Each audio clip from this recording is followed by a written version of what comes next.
काल झालंय खरं ते. काल सकाळपासून कुणाचे माहित नाही. 4 होती म्हणे काल, काय तर 3 हे झालेत आणि हे थोडं उशिरा हे झालं. या महिन्यामध्ये म्हणजे घराची क्लिनिंग असो या सगळ्या गोष्टी केल्या जातात. तर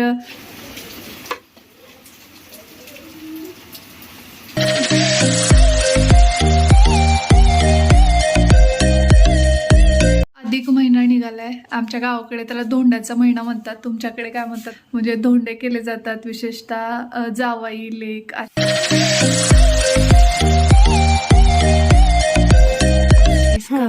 आता ह्याला सगळ्याला बंद करा आणि इथं आरलं काय तर केलं. आई मुलगा वाव आणि हर्ट.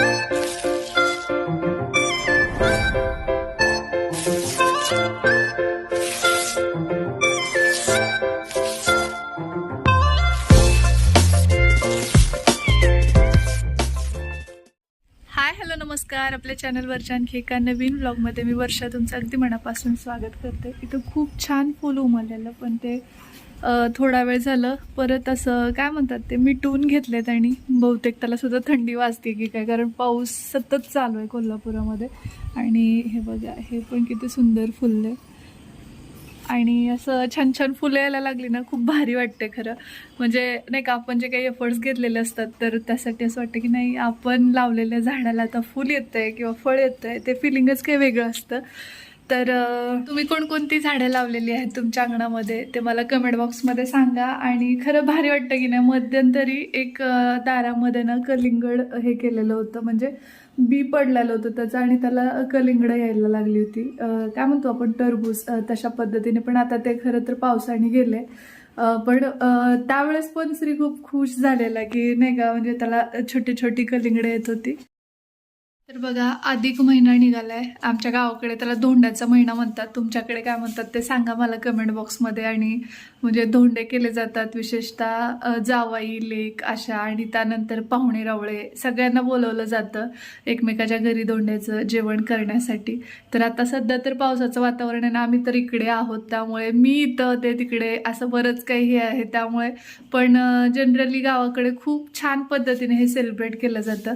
आणि आमच्या भागात तर खूप महत्त्व आहे या महिन्यामध्ये. म्हणजे घराची क्लिनिंग असो या सगळ्या गोष्टी केल्या जातात. तर आता मी सुद्धा वरती ना म्हणजे एकदाच सगळी क्लिनिंग करणार नाही, कारण की तुम्ही खूपदा मला ओरडता की नाही का, एवढं लोड कशाला घेतेस, किंवा थोडं थोडं टप्प्याटप्प्यात करत जा, किंवा कुणाला तरी मदतीला घेत जा वगैरे असं असतं. तर म्हणून मी विचार केला की एकतर जास्त डीप क्लिनिंग करायला गेले तर बाहेर पाऊस आहे आणि घरात पण ओलं आणि बाहेर पण ओलं, तर एक चिकचिक व्हायला होतं.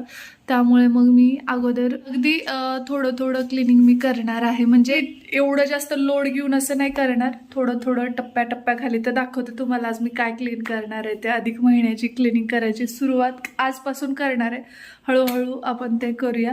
तर चला वरती. इथं वॉश बेसिन म्हणजे सिंक जे आहे तर ते पण मला क्लीन करून घ्यायचं आहे. कारण कसं होतं माहिती का, इथं सातत्याने आपला वावर असतो, सारखं तोंड धुणं आहे त्या गोष्टी, आणि ते घाण झालेलं बरं पण नाही वाटत. सो ते अगोदर क्लीन करून घेते.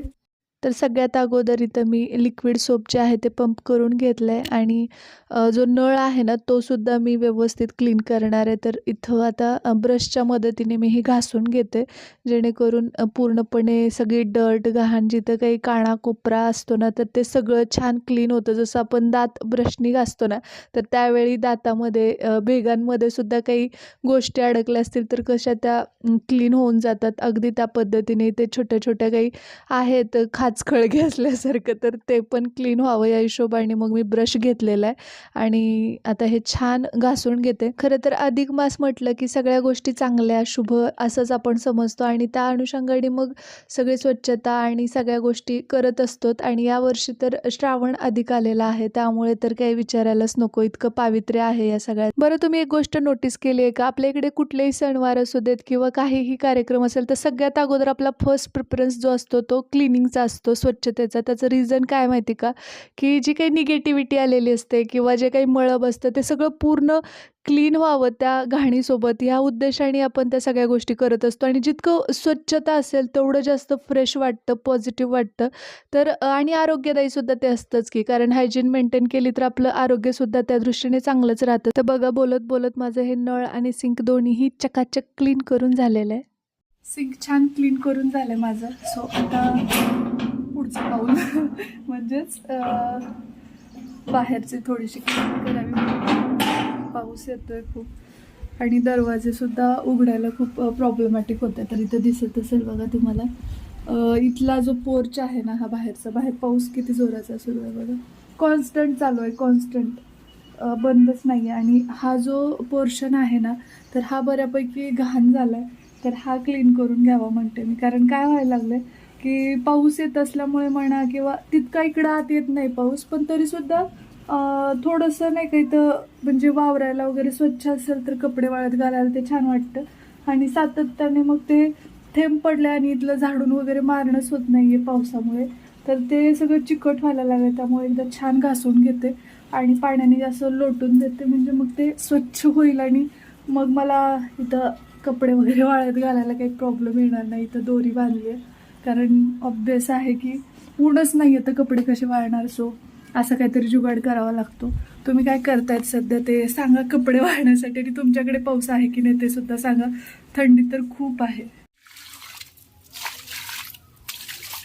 खरं तर सुरुवातीला हे झाडून घ्यायला पाहिजे, पण ते ओलं असल्यामुळे मग मी पाणी टाकलं डिरेक्टली आणि त्यानंतर इथं सर्फचं पाणी केलेलं आहे आणि ते टाकून घेते. आणि आता ब्रशनी परत एकदा हे सगळं स्वच्छ घासून घेते, कारण ब्रशनी बऱ्यापैकी चकाचक क्लीन होतं. आणि इथं जो उंबरा आहे आणि उंबऱ्याच्या बाजूला जी पट्टी आहे ना सेफ्टी डोअरची, तर त्याच्या खाली पण बरीचशी घाण साचते. त्यामुळे मग ब्रशचा यूज जास्त बेटर ठरतो. तर पाहू शकता आता इथलं तर थोडंसं क्लीन वाटतंय, पण ती जी पट्टी आहे ती पण क्लीन करून घेते. आणि उंबरा आहे ना, तर तो सुद्धा उंबरा एवढं काही अवघड नाही स्वच्छ करणं, पण त्या पट्टीच्या खाली बरीचशी घाण आहे. आणि त्यासोबत सेफ्टी डोअरच्या बाजूला वगैरे सुद्धा बऱ्यापैकी घाण पडली आहे. तर जसं मी गावाकडून आले ना, तसं ऑनेस्टली सांगायचं तर हे क्लीन केलेलंच नाही आहे, त्यामुळे जास्त घाण दिसते तुम्हाला. तर आता हे मी पाणी टाकून पुन्हा पुन्हा स्वच्छ धुवून घेते. तर आता बघा किती घाण निघते. ते त्या साईड्स आहेत त्यासुद्धा मी घासलेल्या आहेत. बघा, प्रत्येक गोष्टीमध्ये तुम्हाला तुमचा वेळ इन्व्हेस्ट करावा लागतो, तर ते सगळं छानच होतं. म्हणजे आता जसं हे क्लिनिंग करायला मी वेळ दिला तर सगळं घाण झालेलं स्वच्छ झालं, बरोबर. तसं प्रत्येक गोष्ट आयुष्यात वेळ मागते आणि तो इन्व्हेस्ट केला तर सगळं काही छान पण होऊ शकतं. हे फक्त या अशा कामातच नाही तर रिलेशनशिपच्या बाबतीत सुद्धा लागू होतं. म्हणजे जर तुम्ही त्या व्यक्तीला पुरेसा वेळ दिला आणि एकमेकाला समजून घेतलं तर जे डिफरन्सेस आलेले असतात ते सुद्धा बऱ्यापैकी सॉर्ट आउट होऊ शकतात आणि ते नातं फुलायला लागतं. सो कधीही आपल्या पार्टनरला थोडंसं समजून घ्या, त्यासोबतच वेळ द्या, त्यामुळे खूप सारा गुंता सुटू शकतो.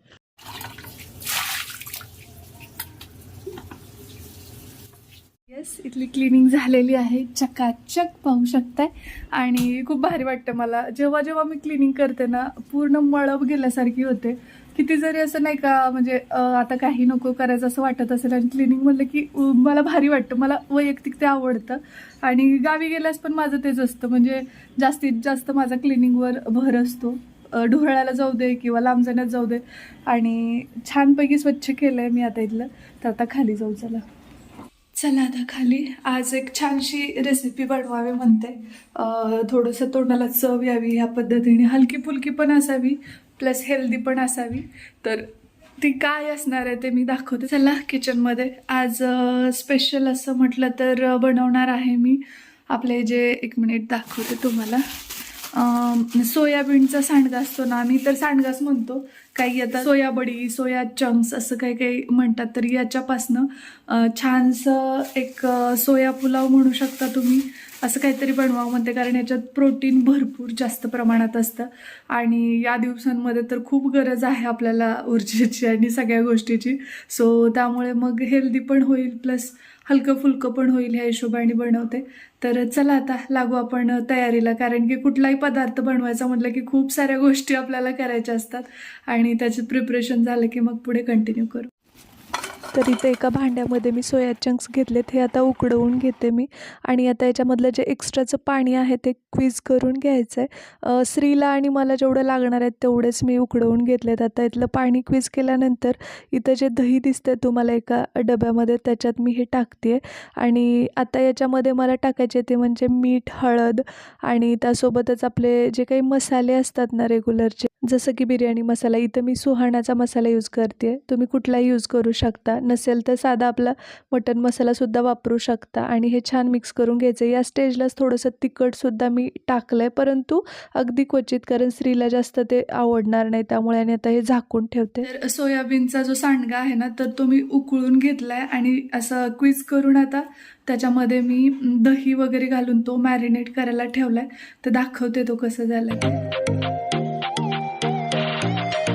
मस्त असं मॅरिनेट झालेलं आहे ते आता. तर चला आता पुढची प्रोसिजर बघूया. या इथे एका पातेल्यात तांदूळ घेतलेले आहेत मी, त्याच्यामध्ये पाणी टाकते आणि थोडंसं ते अगोदर धुवून घेते तांदूळ. आणि ते जे पाणी आहे ना तांदळाचं, ते एका वाटीत कलेक्ट करते मी. त्याचं कारण की ते मी झाडाला घालणार आहे, ते वेस्ट नाही जाऊ द्यायचं आपल्याला. आता गॅस ऑन केला आहे मी आणि दुसरं पाणी टाकून मीठ वगैरे टाकून तांदूळ शिजायला ठेवलेले आहेत. याच्यामध्ये तुम्ही हवं तर थोडंसं तूप पण घालू शकता. माझ्याकडे ज्या काही भाज्या अवेलेबल आहेत सध्या आणि सिजनेबल, तुम्ही तर पाहताय की बाहेर म्हणजे जायला सुद्धा नको वाटतं, एवढं चिकचिक चिकचिक आहे.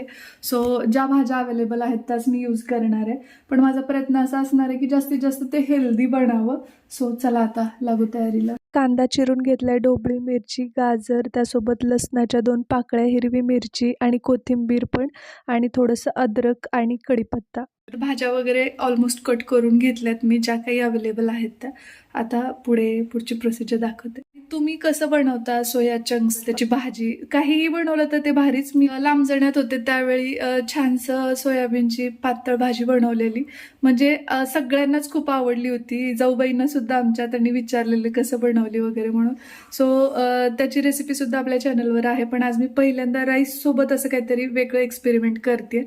आणि हो, तुमच्यामुळेच या सगळ्या गोष्टी करण्याचा हुरूप येतो, कारण तुम्ही कमेंट्स करता, छानपैकी अप्रिशिएट करता, काही चुकलं असेल तर सांगता. सो त्यामुळे मला करायला आणखी जास्त उत्साह येतो. तर चला आता लागूया तयारीला. इथं गॅस ऑन केलाय, कढई ठेवली लोखंडाची, त्याच्यामध्ये मी टाकलंय तूप, आणि घरचं तूप आहे हे. त्यानंतर जिरं आणि त्यासोबतच तमालपत्र, दालचिनी, जे काही खडा मसाला अवेलेबल आहे तो टाकलेला आहे. आणि त्यानंतर कांदा चिरून घेतलेला तो टाकलाय आणि छानपैकी हे मी परतून घेते. त्यानंतर लसूण आणि अद्रक, त्यासोबत कढीपत्ता, हे सगळं छान मिक्स करून घेते. आणि याच्यातच गाजरसुद्धा टाकणार आहे मी, कारण जास्तीत जास्त हेल्दी बनवायचं असं मी म्हटलं तुम्हाला, तर त्यानुसार अद्रक वगैरे किंवा हिरवी मिरची आणि ढोबळी मिरची या सगळ्या गोष्टी याच्यात ॲड करायच्यात. आमच्या दारातच शेजारच्या काकी आहेत ना, त्यांच्याकडे आहे ते म्हणजे कढीपत्त्याचं झाड, तर मला कधीच विकत आणावं लागत नाही, ते एक बरं. मॅरिनेट झालेलं आहे. तर सोया चंक्स याच्यामध्ये मी आता ॲड करते. दह्यामध्ये वगैरे पूर्णपणे ते ॲब्झॉर्ब करून घेतलेत आणि सगळे मसाले वगैरे, मीठ. आणि आता टेस्ट पण खूप अप्रतिम येणार याची शाश्वती आहेच. तर आपला राईस पण छान शिजलाय, दिसत असेल तुम्हाला, आणि मोकळा पण झालाय. आणि आता हे छान मिक्स करून घ्यायचं आहे आपल्याला. याच्यामध्येच भरपूर सारी कोथिंबीर ॲड केली आहे मी, दिसत असेल. आणि त्याच्यामुळे खरंच चव पण अप्रतिम लागते आणि दिसायला पण ते भारी दिसतं, असं टेम्पटिंग वाटतं. मग अशी सोयाबीनला मॅरिनेट करण्यासाठी सुद्धा आपण मीठ टाकलं होतं. सो आत्ता बेताणीच मीठ टाकायचं आहे आणि त्यानंतर पुलाव मसाला थोडासा टाकायचा आहे आणि हे मिक्स करून घ्यायचं आहे. बऱ्याचशा जणी मला नेहमी विचारतात की हेअरफॉल खूप होतोय आणि काय आहारामध्ये काय बदल करावा. तर आवर्जून मी या इथं सांगेन की आपण भाजीमध्ये जो कढीपत्ता घालतो ना, तर तो जेवताना निवडून बाजूला काढतो, तो अजिबात काढू नका, तसाच तो चावून खा.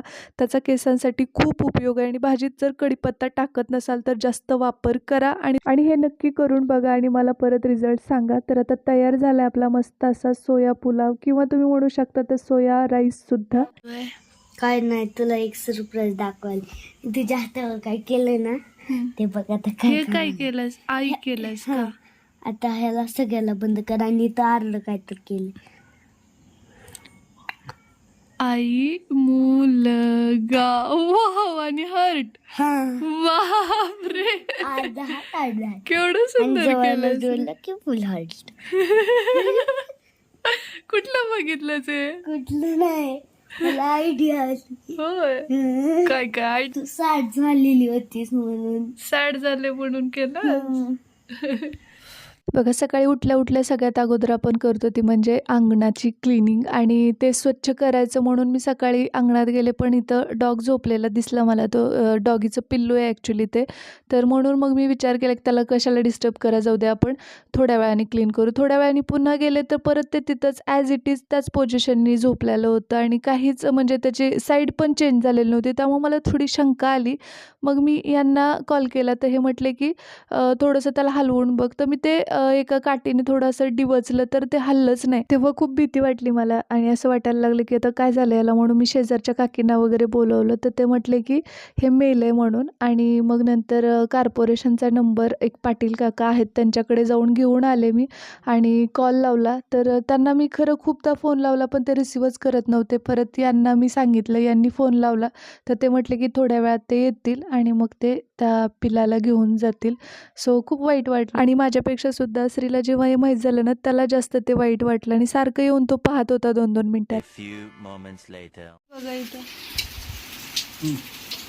काल झालंय खरं ते, काल सकाळपासून हे केलं. कुणाचं आहे माहित नाही. 4 होती म्हणे काल, काय तर 3 हे झालेत आणि हे थोडं उशिरा हे झालं होतं. अशीच नाही का, पाळलेली नाहीये ती, पाळलेली नाहीये.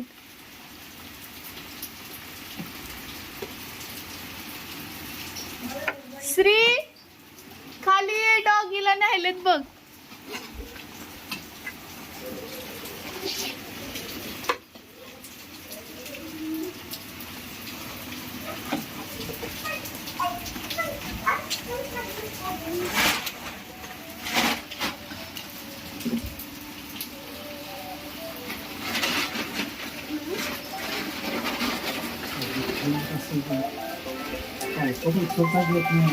हळूहळू पाय घसरते. तर एकूण 4 पिलं होती आणि 4च्या 4 एकाच रात्रीत मेली. ते एक हिथं मेलं आहे आणि बाकीची 3 वेगवेगळ्या ठिकाणी मेलेली आहेत याच एरियामध्ये. सो खूप वाईट वाटतं. धुवून घे. थँक्यू. होय. हां. होय. काल 3 का काहीतरी हे झालते वाटतं ना. इकडे तुम्ही आलते का काल? नाही. होय होय. थँक्यू.